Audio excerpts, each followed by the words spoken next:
My name is Victor. I am 70 years old, and if you are somewhere past 50, if you have spent decades grinding, saving, sacrificing, and building something real with your life, then I need to share something with you today that will probably make you uncomfortable. It made me uncomfortable when I first accepted it, but once I did, it changed everything about how I protect what I have built. Here it is, plain and simple. I no longer tell my children how much I have. Not because I do not love them, not because I do not trust them, but because I finally understood something that most people in our generation refuse to accept.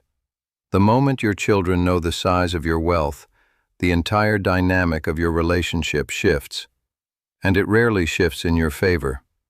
Now, I know what some of you are thinking. You are thinking, Victor, that sounds cold.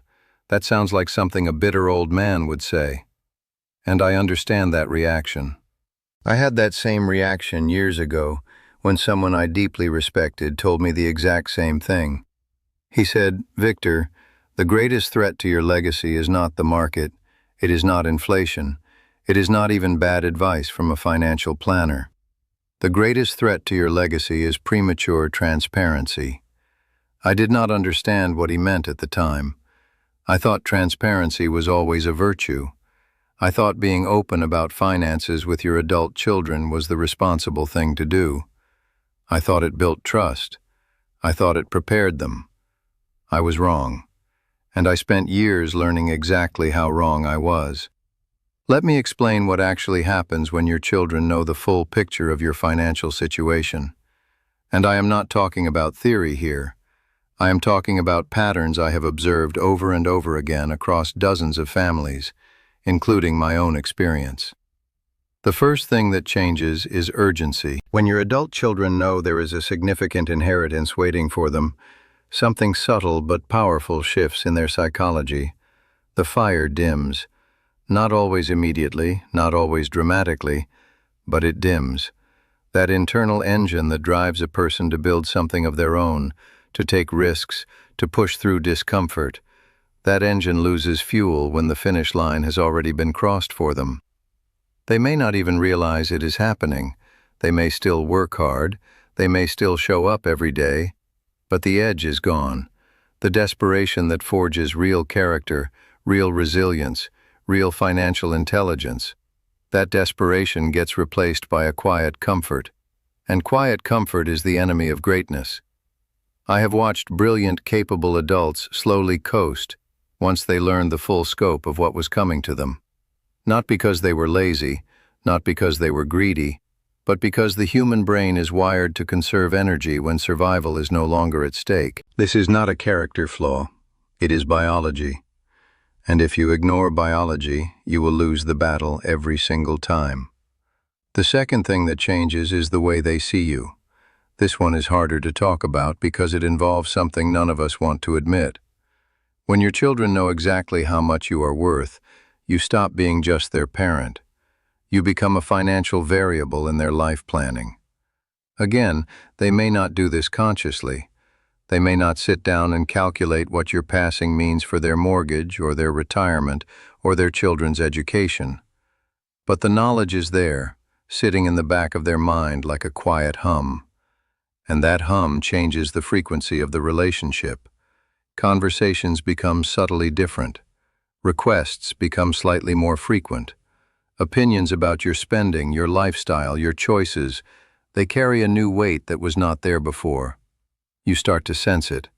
A comment about a trip you are taking, a raised eyebrow when you mention a purchase, a suggestion that maybe you do not need that renovation, that new car, that experience you have been looking forward to. These are not acts of malice. They are acts of anticipation.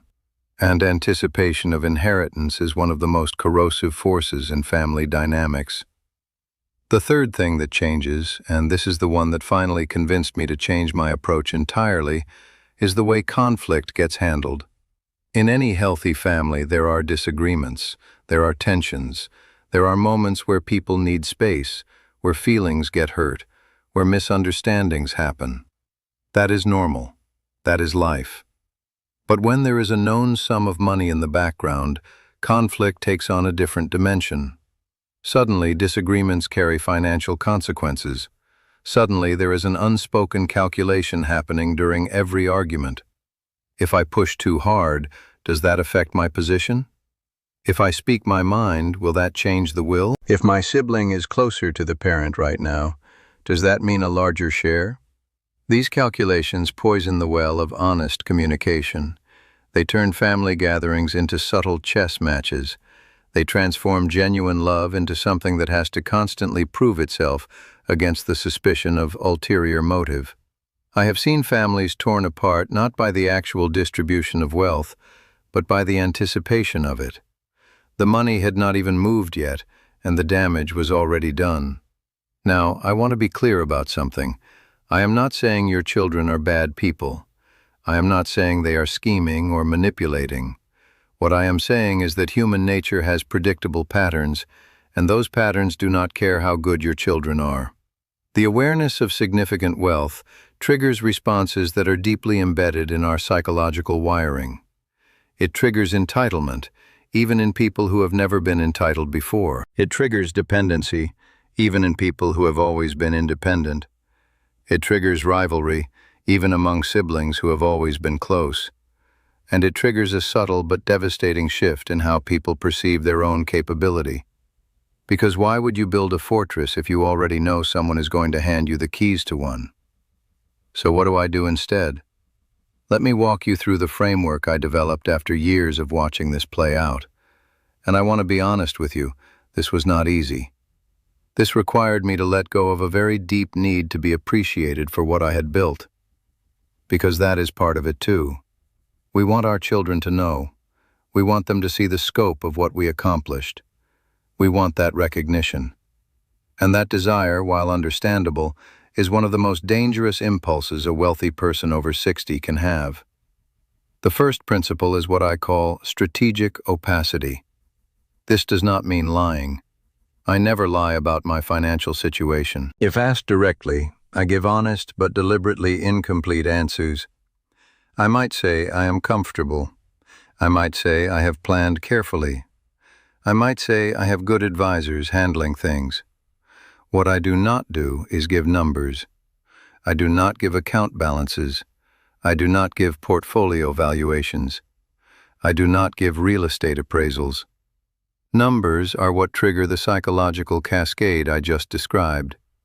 Without numbers, your children know you are doing well, but the absence of specifics keeps them grounded in their own financial reality rather than anchored to yours. The second principle is what I call competence-based support. Instead of promising future wealth, I invest in present capability. If one of my family members needs help, I look at whether the help I am providing builds their ability to stand on their own, or whether it creates a dependency that will grow over time. There is a massive difference between funding someone's education or helping them start a business and simply writing checks to cover lifestyle expenses. One builds capacity, the other builds expectation. And expectations compound over time just like interest, except they compound against you. The third principle is the most important one, and it is the one most people in our generation get catastrophically wrong. It is the separation of love and money. In our culture, we have been conditioned to believe that generosity equals love, that the more you give, the more you love, that if you have the means to make someone's life easier and you choose not to, you are somehow failing as a parent. This is one of the most destructive lies in the entire landscape of family wealth. Love and money are separate currencies. They operate on separate systems. And when you merge them, when you use money as the primary expression of love, you devalue both. Your children do not need to know your net worth to know you love them. They need your time. They need your wisdom. They need your presence. They need to hear your stories, learn from your mistakes, benefit from your perspective on the world. These are the things that actually transfer between generations in a meaningful way. Money, without the wisdom to manage it, is just fuel for bad decisions.